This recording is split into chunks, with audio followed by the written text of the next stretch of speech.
Quiero presentar a Alejandra. A ver, por aquí tengo su perfil. Ella es antropóloga bilingüe con maestría en educación y experiencia en diseño y desarrollo curricular, lo que le ha permitido la implementación de la etnografía en el aula durante la creación, implementación y seguimiento de programas educativos. Su experiencia incluye el énfasis en el seguimiento de programas académicos para países latinoamericanos con enfoque de educación inclusiva.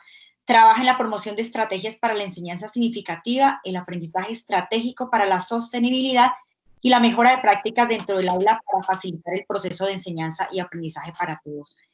Ella es antropóloga de la Universidad de los Andes y su maestría la hizo en Australia. Bueno, muy bien, Alejandra.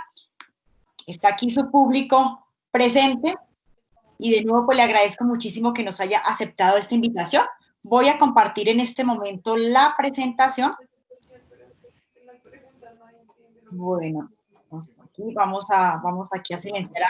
Les voy a pedir que por favor silencien sus micrófonos y si no con confianza lo hago por este lado. Ya silencié los que estaban prendidos. Bueno, voy a compartir aquí la presentación de Alejandra. Y el público es suyo, Alejandra. A ver. Bien, gracias Marisol, muchas gracias. Creo que ya están viendo mi pantalla, ¿verdad? Sí. Perfecto, entonces aquí ya la vamos a ampliar y aquí ya comenzamos. Muy bien. Gracias, Alejandra. Adelante, por favor. Gracias Marisol, buenas tardes para todos y para todas. De verdad que es un gusto poder estar compartiendo con ustedes en este tiempo de aislamiento, también con la esperanza de que ustedes y sus familias se encuentren bien. Y bueno, creo que es una excelente oportunidad para compartir de cómo hacer en medio de la distancia, cómo hacer en medio de una situación de emergencia. Y pues con gusto recibí la invitación por parte de Marisol para hablar del tema que nos está convocando hoy, que es etnografía en el aula. Básicamente la etnografía es, antes que saber un qué, es saber un cómo, y responde directamente a un método de investigación que viene de las ciencias sociales. Entonces, por si nunca lo habíamos escuchado, vamos a ver de qué trata, cómo se hace, para qué sirve realmente, si tiene o no tiene ventajas, sobre todo en este momento en el que no tenemos acceso a la educación presencial, si hay obstáculos, si hay desventajas al aplicar este método de investigación y cómo hacerlo, si es posible hacerlo, en el contexto de emergencia en el que estamos las personas que trabajamos en educación. Entonces, vamos a empezar con la primera pregunta que es, ¿de qué trata? Siguiente. Bien, entonces, como les decía, este es un método de investigación que viene de las ciencias sociales, específicamente de la antropología. Y vamos a ir a hacer el siguiente clic, por favor. Entonces, la antropología es una de las ciencias sociales que cuenta con un método de investigación como pocas ciencias sociales lo tienen. La investigación, la antropología tiene su propio método de investigación y este es un método cualitativo. Es un método que se encarga explícitamente de los detalles, de la descripción. Aunque también últimamente otras disciplinas lo han adoptado, también se puede hacer una reunión de este junto con métodos cuantitativos, pero en esencia la etnografía nace como un método de descripción, de investigación a partir de los detalles y en el siguiente clic vamos a ver que así como, por ejemplo, el método científico existe, hoy día otras áreas han adoptado este método de investigación como propio y le han hecho algunas modificaciones, si se puede decir. No sé si me están escuchando. Sí, Alejandra. Sí, bien. En el siguiente clic vamos a ver que, como les estaba diciendo, se dedica a los detalles. Cuando yo hablo de los detalles, Esto quiere decir que hay algunos aspectos en los que hay que enfocar la investigación. No puede ser un poco de todo, no es tan abierto. Siguiente. Siguiente. Bien. Y como les decía, hay otras disciplinas que lo han adoptado. El mercadeo, por ejemplo, en este momento, habla de la netnografía o de la etnografía digital.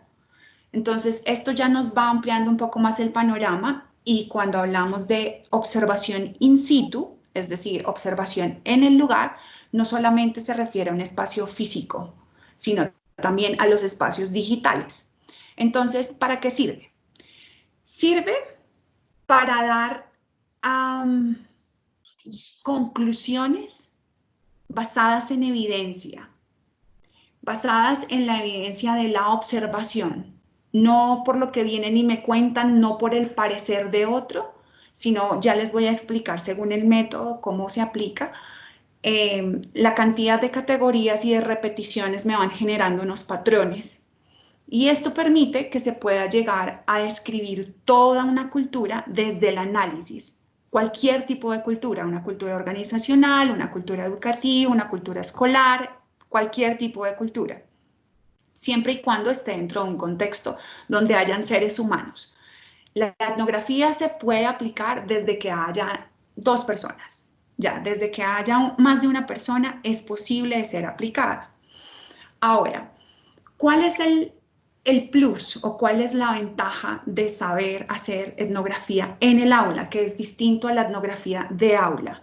La etnografía de aula simplemente aporta a las ciencias sociales, mientras que la etnografía en el aula aporta al área educativa y a la parte del diseño de políticas públicas. Entonces creo que ahí ese posesivo y esa preposición hacen una gran diferencia en lo que es la etnografía de aula y la etnografía en el aula.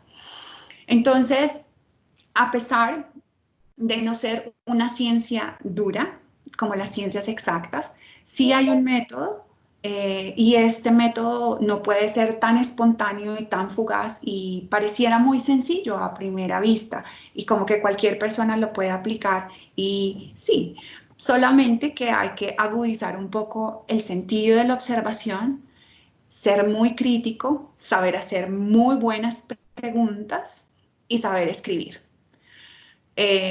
Siguiente, por favor. Entonces, la gran pregunta, ¿cómo se hace? Lo primero que hay que definir para poder hacer etnografía en el aula, en cualquier tipo de aula, bien sea un aula física o un aula virtual, es definir un problema o una pregunta. ¿Qué quiero observar? ¿Qué es lo que realmente yo quiero entender que me resulta todavía un poco amorfo? No le encuentro todavía mucho sentido, escucho por acá unas voces, por acá oigo otras, pero yo mismo, como persona que trabaja en el área de la educación, sea docente de primera infancia, o sea docente universitario, o sea parte directiva de una institución educativa, ¿cómo yo puedo resolver una pregunta en específico? Esa pregunta ya va a guiar mi mirada hacia dónde voy a observar. Entonces, lo primero que hay que hacer es, siguiente, una observación, pero no puede ser cualquier tipo de observación y por eso puse en mayúsculas participante. La gran ventaja que tiene la persona que está dentro del aula es que es parte del aula. Y esto ya empieza a cambiar un poco los roles y también el discurso de poder, porque yo soy parte del objeto observado y de lo que voy a observar. Mientras yo voy hablando, quiero que por favor en sus cabezas vayan pensando en sus roles. Si yo soy, por ejemplo, un profesor de educación física en un colegio privado y enseño en escuela media, entonces, ¿cómo puedo ir aplicando este método dentro de lo que yo hago, dentro de mi quehacer docente? ¿Y cómo no me puedo aislar? ¿Cómo no puedo yo tomar distancia de, sino que yo estoy dentro del aula que voy a observar? Siguiente.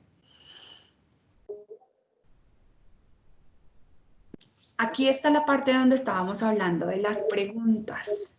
Tenemos que trascender un poco esta etapa de hacer preguntas de qué o cuál y hacer un poco más minuciosos en el detalle.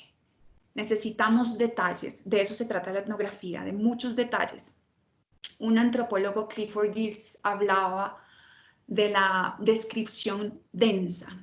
Y la descripción densa implica que yo no solamente active mi nivel de observación, sino que también me vuelva muy sensible al generar vínculos con el espacio. Y al generar vínculos con el espacio implica generar vínculos con las personas. Entonces tengo que ir un paso más allá. Si conocemos la taxonomía de Bloom, de Solo, vamos a entender que esto ya no es una etapa inicial, sino una etapa un poco más alta.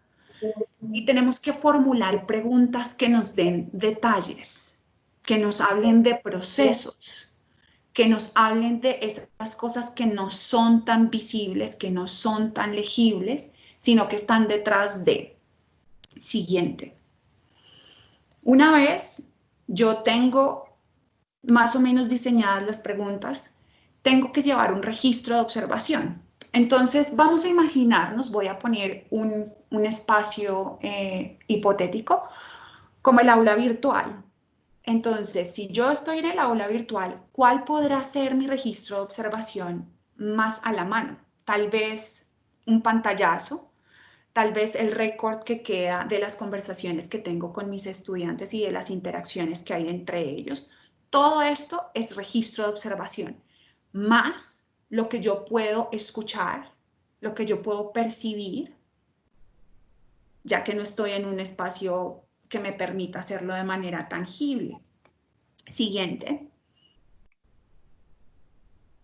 ¿Cómo se hace esa recolección de datos? Si yo estuviera en un espacio físico, puedo llevar un registro fotográfico, puedo dibujar, puedo recoger de hecho evidencias como los trabajos, como las actas de las reuniones. Todo eso es evidencia y así yo voy creando, si se puede llamar, como un archivo. Y ese registro de observación, si yo quiero, lo puedo llamar mi bitácora o mi diario de campo, que es donde yo voy registrando qué es lo que veo y qué es lo que puedo ir recogiendo. Y puedo ir conectando a la vez la evidencia junto con lo que yo voy observando. Toda esa recolección de datos tengo que ir de alguna manera, ir organizándola. Siguiente. Para crear, siguiente, categorías. Esas categorías van a estar sujetas directamente a mi pregunta. ¿Se acuerdan de la pregunta que debimos formular desde el inicio? Esas categorías deben responder o bien a las palabras que más se repiten dentro de mi pregunta o a las palabras clave o al objeto observado. Si yo decido no plantear una pregunta de observación, sino plantear un detalle, por ejemplo, la comunicación, solamente quiero dedicarme a la comunicación. Entonces, dentro de la comunicación, yo voy a empezar a encontrar en mi registro de observación y en mis datos, en mis evidencias, voy a empezar a encontrar, por ejemplo, aspectos relativos al lenguaje, diálogo, nuevas formas de comunicación. Bueno, esas son las categorías de análisis que, siguiente, me van a permitir finalmente hacer un análisis de los datos. Esto no es del otro mundo, pero sí requiere mucha disciplina, un rigor que me permita a mí tener un orden en toda la información que yo estoy recogiendo para que después no diga, todo este trabajo fue perdido. Porque finalmente quien me da toda la información es el espacio donde yo estoy. Yo no tengo que acudir a entes externos porque la pregunta nace en el espacio y la evidencia está en el espacio que yo estoy observando, porque las personas que están interactuando dentro del espacio que yo estoy observando. Entonces, si esto es hacer etnografía en el aula, pensando nuevamente en un espacio digital o en un espacio físico, siguiente, eso también de alguna forma trae unos obstáculos. Hay unas barreras, si se puede decir, que no me permiten que esto se pueda hacer de manera óptima. Y una de estas primeras barreras es este gran lío que tenemos los docentes, que cada vez que nos traen algo nuevo, lo primero que viene a nuestra cabeza es más trabajo. Debo hacer algo más. Y es disasociar mi quehacer docente con el trabajo investigativo. Ambas son la misma cosa. Por eso digo que una gran ventaja de hacer etnografía en el aula es que uno es parte de. Es como si uno le hiciera etnografía a su casa, a su familia, ahora que estamos todos confinados. Eso también es posible, hacer una etnografía de su familia. Entonces, uno no puede claramente desvincularse para poder hacer un ejercicio de observación, sino que uno es parte de. Entonces, un gran obstáculo viene a ser que yo entienda esto como más trabajo. Y al contrario, lo que yo puedo hacer es que la etnografía tiene que ser un canal que me permita optimizar los recursos que tengo para no solamente cumplir con esos estándares que me están pidiendo, sino que yo también pueda sacarle fruto para mejorar mi quehacer dentro del aula. Y otro gran error es lo que les hablaba al principio, este tema del poder. Y es, en el aula física es muy fácil, o en la institución educativa física, es muy fácil mostrar quién tiene el poder. Claramente, el adulto, ¿verdad?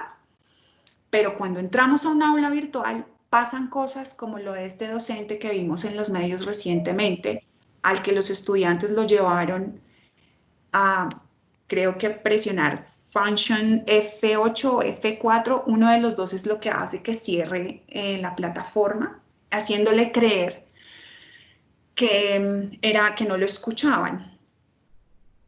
Entonces, esto tiene que ver realmente con un discurso de poder. En un aula virtual, usualmente el adulto no tiene el poder y eso se refiere a la falta de conocimiento de las herramientas digitales. Entonces, no hay que desvincular a los estudiantes y tampoco, aún así se tuviera todo el poder y el dominio en un aula física, se debería hacer.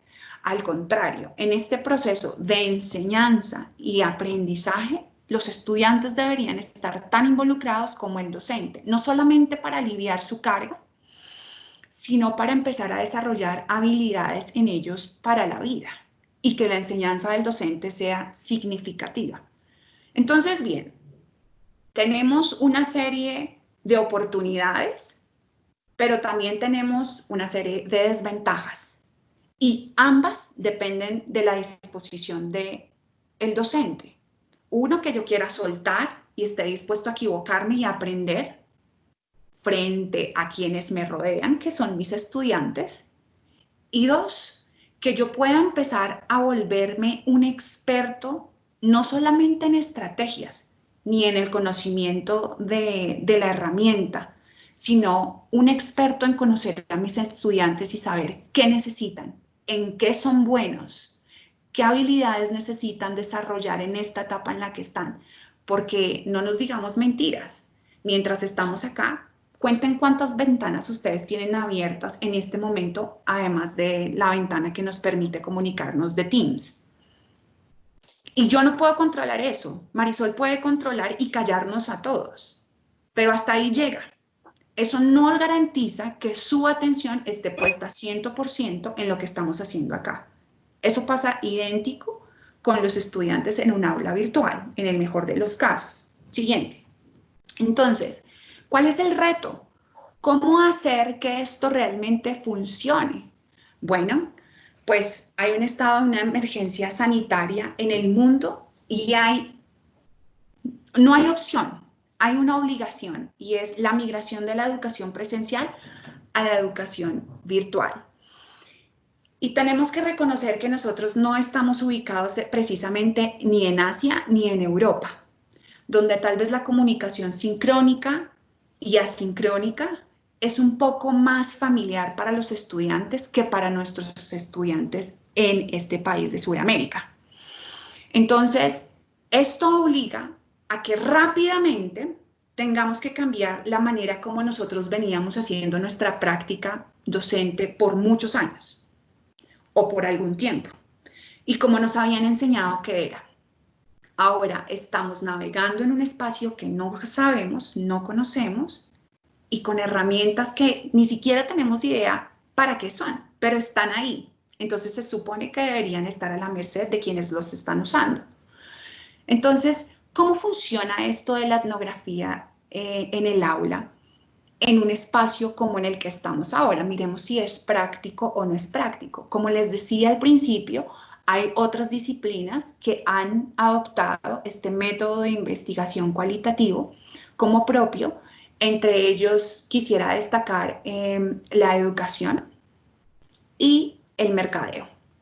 El mercadeo realmente ha sabido sacar provecho de las ciencias sociales y creo que en este momento, si hay cientistas sociales que están acá en la reunión con nosotros, es el momento de potenciar sus habilidades y su conocimiento y las personas que no lo son, rodearse y aprender a escuchar un poco el discurso y la manera como ellos están trabajando y cómo están dinamizando sus clases, porque de alguna forma el cientista social tiene una sensibilidad muy particular respecto al trabajar con la humanidad.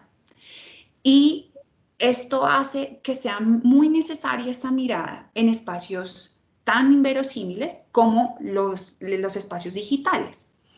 Entonces, esta nueva mirada que hay que resaltar del mercadeo le ha sacado un provecho increíble y llegan a ser este tipo de etnografía digital que nos va a nutrir un montón. De hecho, al finalizar la presentación voy a recomendarles una serie de lecturas si a ustedes les interesa este tema y desean ponerlo en práctica en sus espacios de trabajo. Entonces, el contexto ante el que nos enfrentamos es un espacio de emergencia sanitaria. Y si antes la educación presentaba un panorama preocupante, en este momento es alarmante, no solamente por el desconocimiento de las herramientas y estos espacios, sino por las grandes diferencias que hay a nivel social en nuestro país. Siguiente. Entonces, vamos a revisar. Se supone que toda la educación presencial se va para los espacios virtuales, pero debemos reconocer que hay unas dificultades de accesibilidad a Internet y hay escasez de recursos como los computadores y las tabletas. Además, hay una poca articulación con los avances tecnológicos y de información. No sé si ustedes escucharon el informe que el MINTIC entregó el año pasado, donde decían que habían más celulares que habitantes en el país. Bueno, eso nos dice que por lo menos cada habitante del país tiene un celular. Pero, según Asomóvil, solamente el 50, un poco más del 50% de los colombianos tiene un celular inteligente. Entonces, si somos una sociedad así de desigual, y así de inequitativa, tenemos que entender que esos fuertes contrastes socioeconómicos marcan una brecha. Y lo que se dijo ante la emergencia sanitaria fue todo el mundo se traslada hacia los espacios virtuales. Pero entonces, ¿cuántos estudiantes colombianos tienen la posibilidad de tener acceso a un derecho básico, a un derecho fundamental? Entonces acá encontramos que empieza a haber una diferencia entre la educación privada y la educación pública. Entonces la educación privada crea unas aulas virtuales, no hay un cambio tan drástico, si se puede decir, en términos de rutinas y de carga académica, siempre y cuando se cuente con unas buenas condiciones de internet y con espacios óptimos de trabajo. Pero ¿qué pasa? Siguiente. El celular no siempre es el medio a través del cual se pueden crear interacciones un poco más naturales y auténticas de una experiencia de aprendizaje. Se dice que el computador es ese medio que podría usarse. Entonces, hablando de la disponibilidad de herramientas que tenemos como colombianos, ¿qué tanto podríamos hablar de acceso a una educación virtual? o una educación remota. Entonces ponen en este dilema al docente con que tiene que crear procesos de educación virtual. Bueno, primer desafío. Entonces, si el celular no es la herramienta con la que se pueden mediar espacios y procesos pedagógicos, ¿qué le queda entonces a las personas que están sin acceso a un computador o sin acceso a internet o sin conexión a luz? Entonces, la conectividad muchas veces, creo que una de las localidades con mayor dificultad en hora pico de conectividad a internet en zonas urbanas, de hecho, acá en Bogotá es Kennedy, que queda en las zonas urbanas, perdón, en las zonas rurales, que no permiten la educación virtual. Entonces, al docente se le está pidiendo que sea recursivo, que diseñe talleres, que cree unos espacios súper dinámicos, súper atractivos. Entonces, pone en 2 meses que llevamos de cuarentena en un gran desafío a todos los docentes a conocer la herramienta, familiarizarse rápidamente y hacerla efectiva para que pueda comunicar lo que realmente quiere comunicar a sus estudiantes. O sea, eso es prácticamente como si pusieran a hacer nuevamente un pregrado a los licenciados. Entonces, ¿cuál ha sido la alternativa en las zonas rurales? Por ejemplo, siguiente.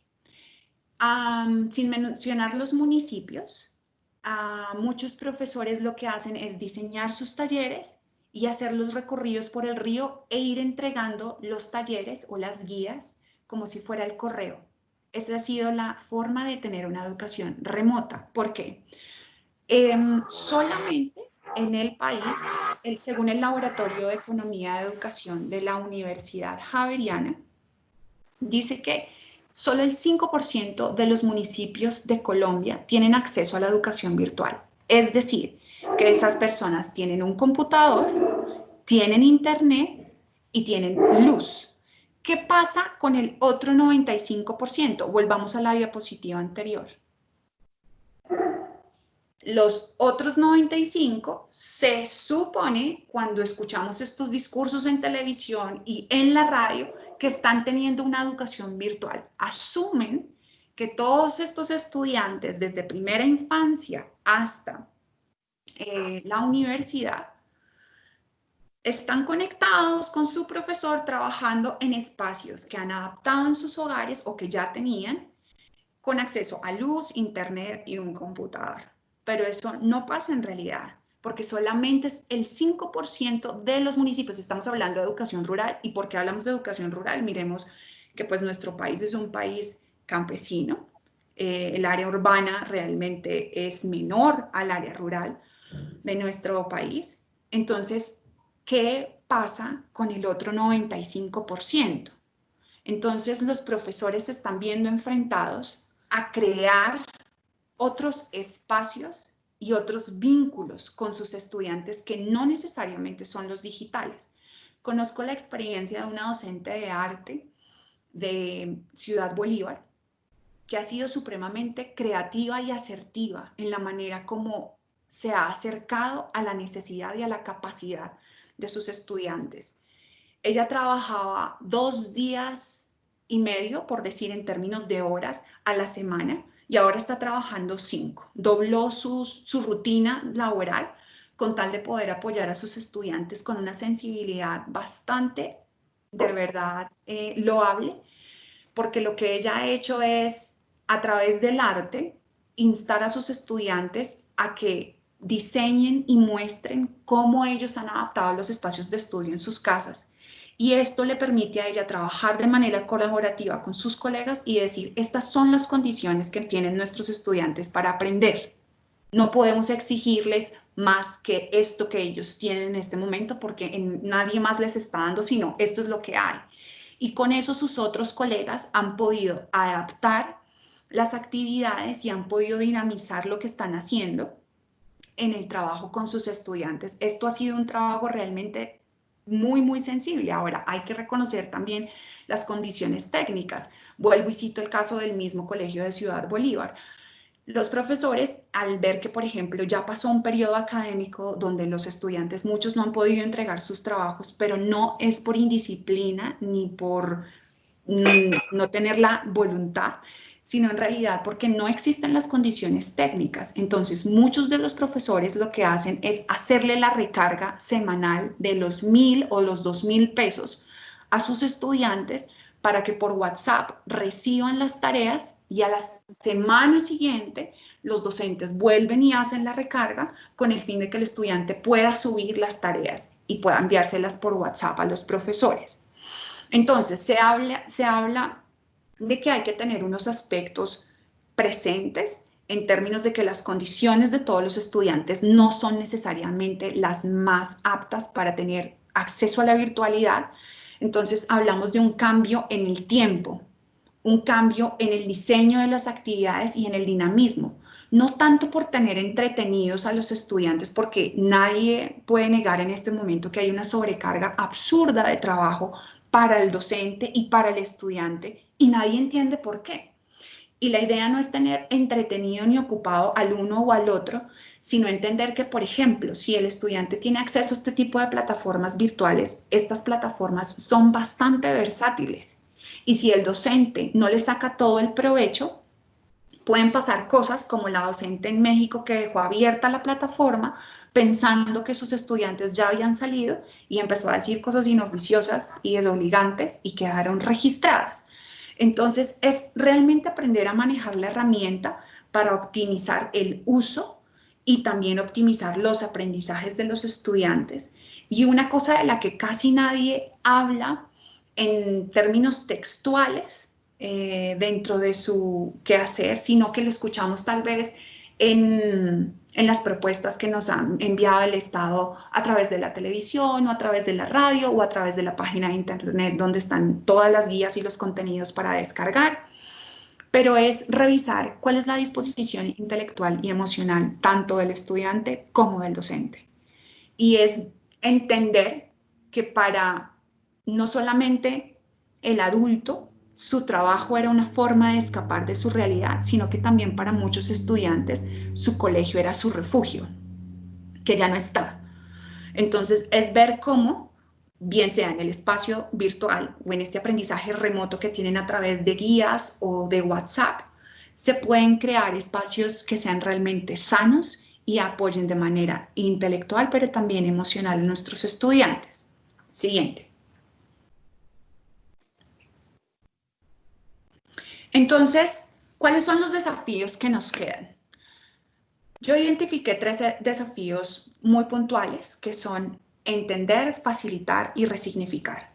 Los tres son posibles, sí representan claramente un desafío, pero son posibles de trabajar. ¿Y esto cómo se puede hacer? A través de la etnografía en el aula.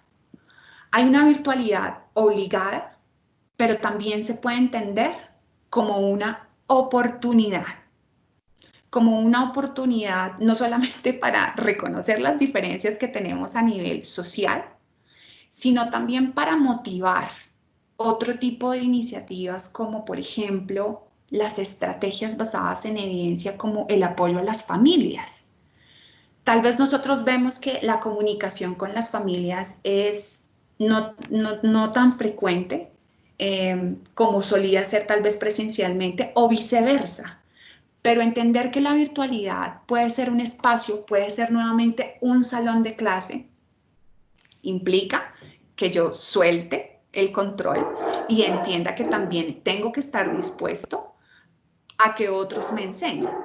Ahora, cuando hablo de facilitar, la misma plataforma o la estrategia que hemos establecido como institución para poder hacer intervención del aprendizaje de los estudiantes implica que yo le pueda enseñar al estudiante desde ya, no importa en qué momento de su proceso esté, que puede ser organizado y saber realmente qué le sirve para aprender.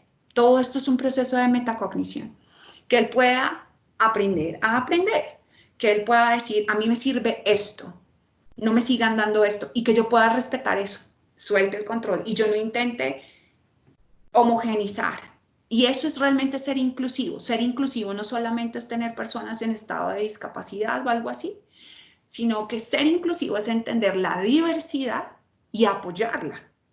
Eso es lo que debe hacer el docente realmente en este tipo de procesos. Y que yo ya no entienda más que el trabajo colaborativo y el trabajo colectivo se reducen a un trabajo en grupo o como grupo, sino que el trabajo colectivo tiene que ver más con tutoría de pares, tiene que ver realmente con la intervención del aprendizaje entre colegas. Bueno, un sinnúmero de estrategias a las que nos podemos realmente abrir. Pero esto también debe ser una oportunidad para pensar el sistema educativo y darnos cuenta que las pruebas estandarizadas, aunque son necesarias, básicamente hacen parte de nuestro modelo de educación a nivel nacional. No nos dicen mucho del estado y del proceso de un estudiante, nos hablan solo de un momento. Entonces, aprender a evaluar para el aprendizaje, por el aprendizaje y el aprendizaje hace una diferencia. ¿Que eso implica que yo tenga que renovar los métodos de enseñanza? Claro que sí, pero eso también va a ser un apoyo para el desarrollo de los procesos de aprendizaje de mis estudiantes y los míos también como docente. Y que yo pueda entrar a flexibilizar los medios tradicionales de educación. Y en esto quiero hacer énfasis en el soltar un poco el control, el poder, el yo sé, usted no sabe, porque toda la información sus estudiantes la tienen en internet. Mientras ustedes están hablando, ellos están viendo la fuente de donde ustedes o están leyendo, o tomaron el video, o diseñaron su clase. Entonces, es aprender a soltar y empezar más bien a potencializar las habilidades hasta que se vuelvan destrezas en los estudiantes y que estas habilidades les permitan desarrollar capacidades y que estas capacidades puedan llegar a afectar al grupo entero dentro del aula que están trabajando, bien sea un aula virtual o un aula remota como la que les cuento que ocurre en localidades de nuestra ciudad y en muchas zonas rurales del país.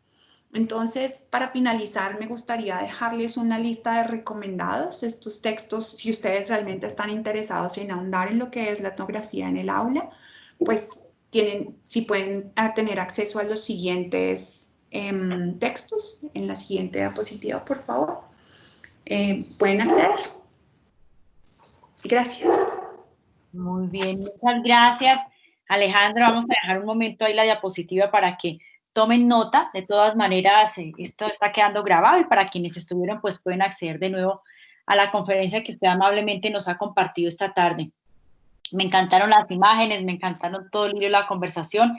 Estuve muy atenta. Asimismo, los profesores que nos acompañaron esta tarde. Voy a dejarla de compartir ya para iniciar con preguntas y los profesores tienen... sobre el discurso en el aula.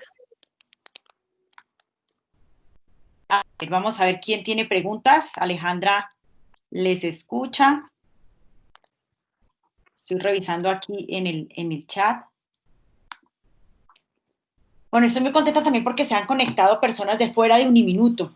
Y desde la dirección del Centro de Excelencia Docente, que es donde en este momento me desempeño, pues me encanta que personas de fuera de Uniminuto se conecten para que también puedan compartir con nosotros. ¿Alguien tiene alguna pregunta? Por favor, puede abrir su micrófono e intervenir. Carlos Francisco, lo escuchamos.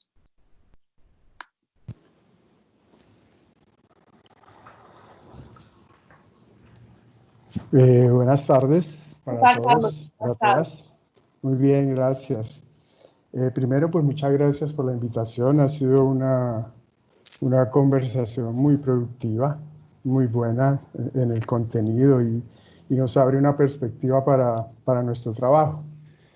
Yo me voy a permitir hacer algunas críticas y formular una o dos preguntas para la expositora. Primero agradeciéndole por compartir su conocimiento con nosotros, ¿no? Primero, veo que la charla está orientada más hacia los ejercicios de enseñanza y aprendizaje en la educación media y básica, y no tanto puedo estar equivocado, ¿cierto? No tanto a la educación superior como la que, digamos, tenemos nosotros en específico en Uniminuto con las carreras profesionales y técnicas profesionales, ¿no? Entonces, ahí quería preguntar si esta etnografía en el aula tiene algún desarrollo teórico en específico en esa línea, ¿cierto? De la educación superior o técnica o tecnológica. Eso es lo primero. Lo otro que yo me quiero centrar en un punto que usted hablaba de la observación participante, ¿sí? Y del hecho de entrar, de hallar, como decía usted, categorías y repeticiones que van dando patrones, ¿cierto? Quería preguntar primero si, como esta observación participante, usted misma decía que uno interviene dentro del aula, ¿cierto? En el proceso de observación. Yo pienso que al intervenir, con poder o no, se puede modificar, entre comillas, el objeto de estudio. Y la información no puede tener esa veracidad que se necesita o esa objetividad, entre comillas, así sea una perspectiva cualitativa, ¿sí? Es decir, yo puedo incidir en la conducta, sobre todo inconsciente, del estudiante que yo estoy observando cuando estoy ocupando el mismo espacio de él y cuando estoy ejerciendo un rol de poder que así yo quiera dejar, el estudiante en su pensamiento inconsciente lo asume, ¿cierto? Porque está desempeñando el rol de estudiante en la esfera del colegio, en este caso. Entonces, allí, ¿cómo o qué herramientas da la etnografía en el aula para para controlar esa incidencia y que los datos que uno recopile en la observación participante se acerquen en un mayor porcentaje a esa objetividad que necesitamos para posteriormente hacer el análisis y ordenar la información y los archivos? Esa como una segunda pregunta. Y lo último, rápidamente, es que a pesar de que hay una diferencia entre educación básica, media y superior, hay aspectos que son estructurales a los 3 niveles. Por ejemplo, lo que nombra Gastón Bachelard como obstáculos epistemológicos, ¿cierto? Cuando usted hablaba de esos obstáculos que puede presentar el mismo profesor desde su posición de poder, él habla de otros obstáculos en el aprendizaje a cualquier nivel. El problema es que él lo pone en un nivel inconsciente, ¿cierto? Como si esos obstáculos o como si la posibilidad de equivocarse o de cometer errores cuando uno está aprendiendo sea como o forme parte de ese mecanismo que el ser humano necesita para aprender. Él dice que parece irónico que para aprender la primera sensación inconsciente que genera el estudiante es no querer hacerlo, es resistirse al aprendizaje. Entonces, y eso ya es una cosa estructural a todos los niveles.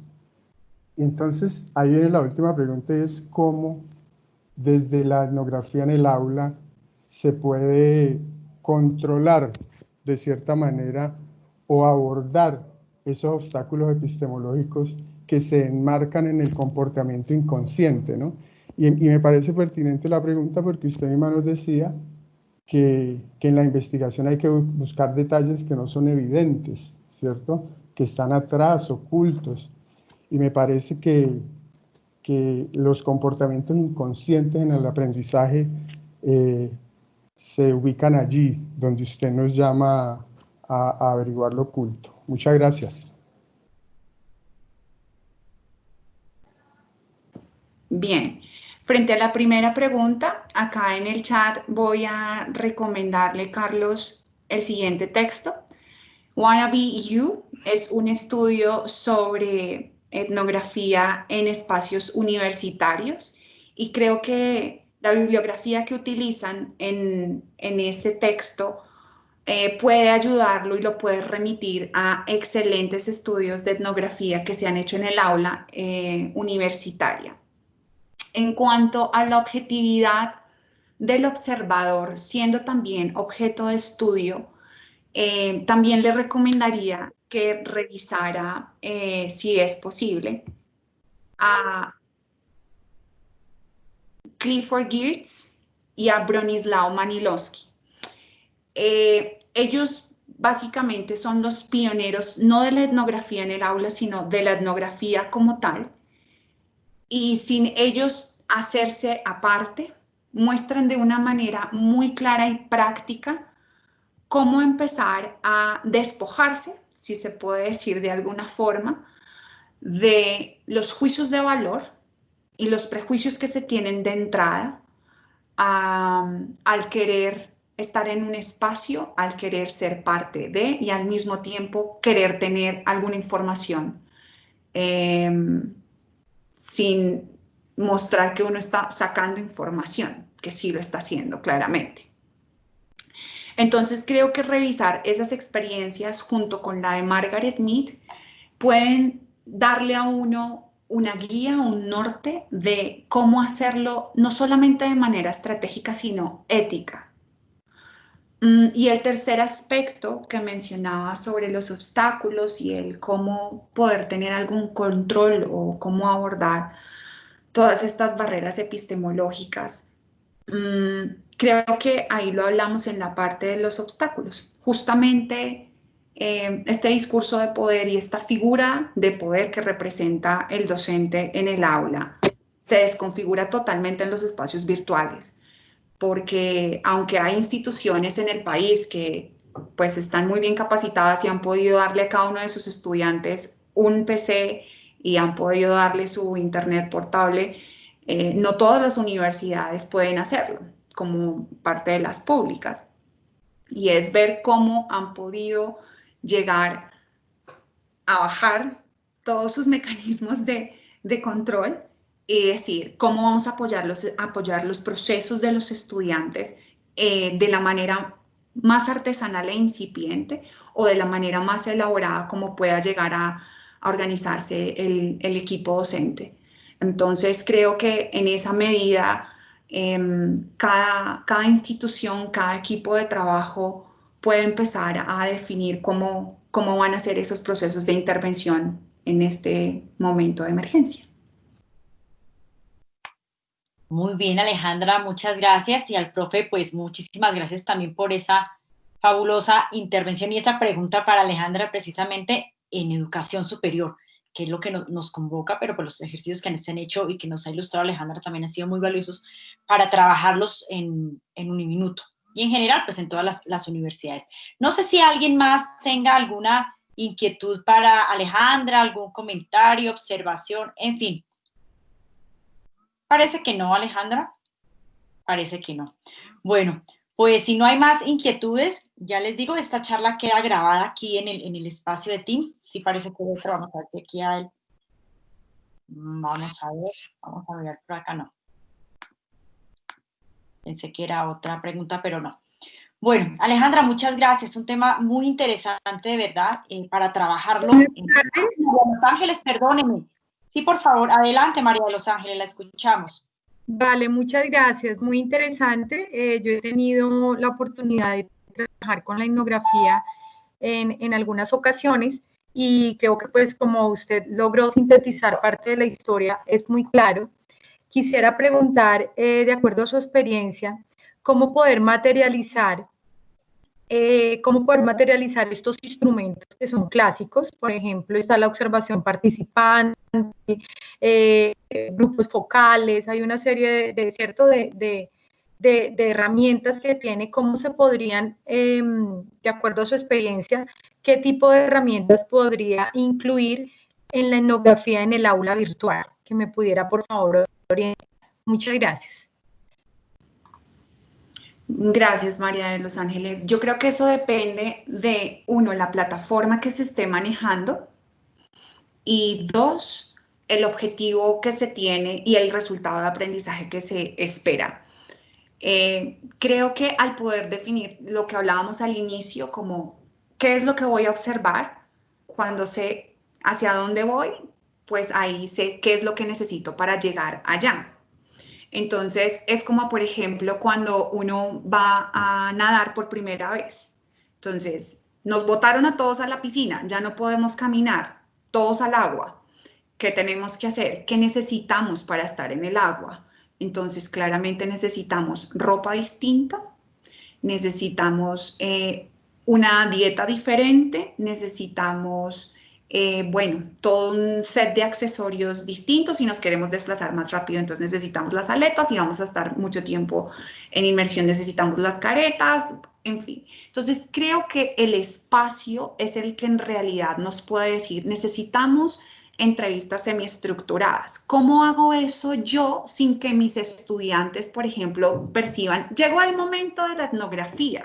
No, tiene que ser un poco más sutil, por eso no se puede desvincular el quehacer docente de lo que se está haciendo en términos de investigación. Y el docente tiene que ser tan creativo como cuidadoso en llegar a unir estos dos y haciendo parte a sus estudiantes de esto. Por eso no debe ser un proceso de investigación oculto, silencioso, porque claramente yo voy a tener más información de quien está más cerca de mí, de quien me entiende mejor, a quien yo comprendo mejor, que quien está distante. Además, ahí se pierde la objetividad y se gana mucho de subjetividad. Entonces yo creo que eso me lo da un poco el espacio virtual en el que estoy trabajando, los objetivos claramente de aprendizaje de lo que estoy trabajando en mi planeación y hacia dónde quiero llegar. Entonces eso me marca una ruta de principio y llegada y ahí me voy a dar cuenta realmente sí, por ejemplo, me sirve el chat. Eso yo quiero que sea un recurso en cuanto a la evidencia que quiero que quede. Entonces no quiero que quede solamente en la parte visual, quiero que quede un registro escrito. ¿Por qué? Porque yo estoy haciendo un análisis del discurso, digamos, si estoy, digamos, lo que estoy trabajando es comunicación. Yo encuentro que mis estudiantes se quejan y dicen que no logran entenderme, yo me esfuerzo, grabo mis clases, diseño mis talleres, se los entrego, pero ellos siguen insistiendo en que no. ¿Qué pasa? Hay un problema de comunicación. Bien, entonces yo quiero ver los canales a través de los cuales nos estamos comunicando y quiero que el chat sea un registro y voy a hacer un análisis de discurso a través del chat.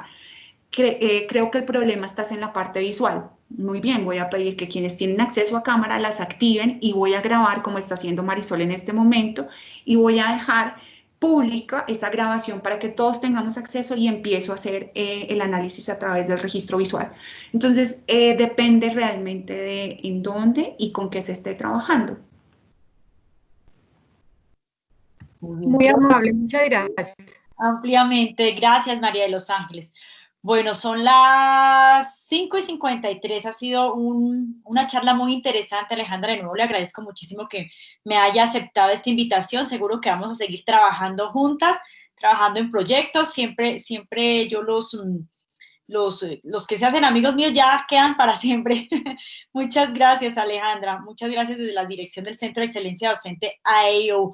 Bueno, como les digo, Marisol, muchas gracias. Aquí Muchas gracias. la voy a subir también a YouTube para que la puedan compartir también y la puedan revivir para quienes se la perdieron.